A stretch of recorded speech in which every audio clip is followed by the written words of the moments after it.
E aí, vamos falar sobre felicidade? Mas de um jeito que, olha, talvez ninguém nunca tenha pensado antes. Hoje, a gente mergulha nas ideias de um livro que propõe uma liberdade radical, uma forma de viver sem o peso da aprovação dos outros. Essa jornada para dentro da gente começa agora. Nossa conversa é toda baseada no best-seller A Coragem de Não Agradar. O livro é construído como um diálogo, sabe? Entre um jovem e um filósofo, e ele não está aqui para dar resposta fácil, não. Pelo contrário, ele vem para chacoalhar tudo que a gente acha que sabe sobre o passado, sobre relacionamentos e sobre o que é, afinal, ser feliz. Então, se preparem, porque algumas ideias aqui são bem revolucionárias. E o ponto de partida é toda essa pergunta aqui. Pensa bem, será que a felicidade é um troféu que a gente ganha lá no final de uma corrida cheia de obstáculos? Ou será que ela é mais como um interruptor, que a gente pode simplesmente decidir ligar a qualquer momento, não importa o que esteja acontecendo do lado de fora? É essa questão que vai guiar a gente. Para entender essa visão, que parece até meio maluca, a gente precisa ir na fonte. Por trás dessas ideias todas, tem um pensador que, dizem por aí, estava um século inteiro à frente do seu tempo. E esse cara é Alfred Adler. Talvez o nome dele não seja tão popular quanto o de Freud ou o de Jung, mas olha, ele é um dos gigantes da psicologia.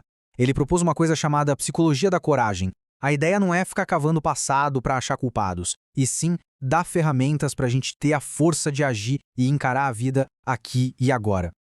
E vamos começar quebrando logo o primeiro grande mito. Aquela ideia de que somos prisioneiros do nosso passado, sabe? Pois é, Adler chega com uma visão totalmente diferente. Aqui está a grande virada de chave. A psicologia mais tradicional, tipo a de Freud, foca na etiologia, ou seja, ela olha para o passado para achar a causa dos problemas de hoje. Já o Adler, ele propõe a teleologia. A pergunta muda para qual é o propósito, o objetivo que se quer alcançar com esse comportamento agora. Resumindo, não somos empurrados por traumas do passado, somos puxados por objetivos que a gente define no presente, muitas vezes sem nem perceber. E isso nos leva a uma ideia que é nossa muito poderosa. O que aconteceu não nos define. O que nos define é o significado, a história que a gente escolhe contar sobre o que aconteceu. E o poder de reescrever essa história está sempre com a gente, no presente. Então, um ponto crucial é esse. A gente deixa de ser uma vítima passiva das coisas que acontecem e passa a ser o criador ativo da nossa própria realidade. A questão não é sobre as cartas que a vida nos deu, mas sobre como a gente decide jogar com elas. Beleza, superamos o passado. E agora? Agora, a gente vai quebrar outro mito gigantesco que Adler nos convida a abandonar. Essa ideia de que a vida é uma competição sem fim. Pensa só, quando a gente enxerga a vida como uma grande disputa onde uns ganham e outros perdem, a gente ativa uma mentalidade de eu contra o mundo. E qual o resultado disso? O mundo vira um lugar perigoso, cheio de ameaças. A felicidade do outro parece ser a nossa derrota. A gente nunca consegue relaxar de verdade, porque sempre vai ter alguém para superar. É viver num estado de ansiedade constante, cercado de rivais. Mas a proposta de Adler é uma mudança radical de perspectiva. Em vez de imaginar a vida como uma escada onde todo mundo está se acotovelando para chegar no topo, imagine um campo bem grande, plano. Somos todos companheiros de jornada, caminhando lado a lado, cada um no seu próprio ritmo, progredindo juntos. E é isso que nos leva ao conceito central, o coração do livro. Talvez seja o mais desafiador de todos, mas também o mais libertador. O que significa, na prática, ter a coragem de não agradar.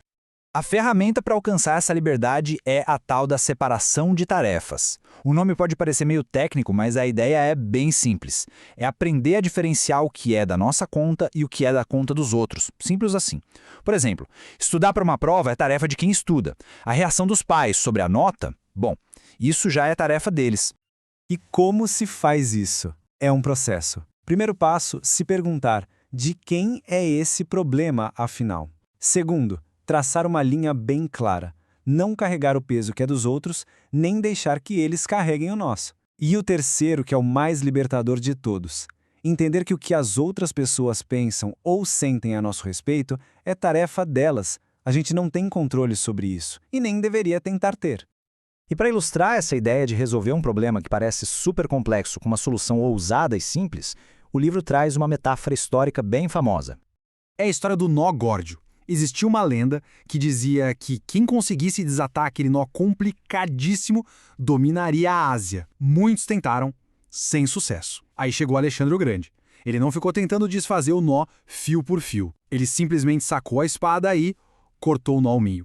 Às vezes, em vez de tentar desenrolar os nós complicados dos nossos relacionamentos, a solução é simplesmente cortar o que não nos pertence. E aqui está a mensagem central. Liberdade de verdade é ter a coragem de ser quem se é, sem depender da aprovação alheia. É a maior prova de que se está vivendo a própria vida, seguindo os próprios princípios. Certo, entendemos a coragem, a liberdade, mas como isso funciona na prática? Como se vive assim no dia a dia? Adler nos dá um caminho bem claro, com um objetivo final e 3 pilares para sustentar tudo.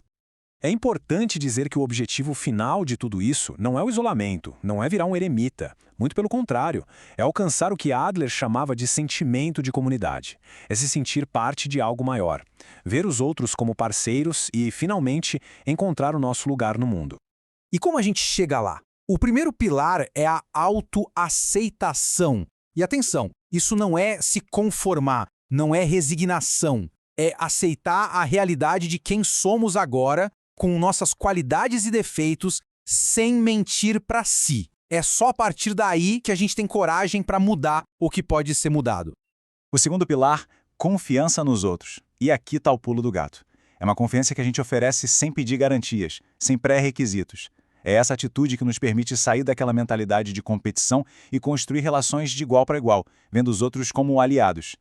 E por fim, o terceiro pilar é a contribuição. O sentimento de felicidade e de valor pessoal vem de verdade quando a gente sente que é útil para a comunidade. Ao contribuir, a gente confirma nosso próprio valor e nosso sentimento de pertencer a algum lugar.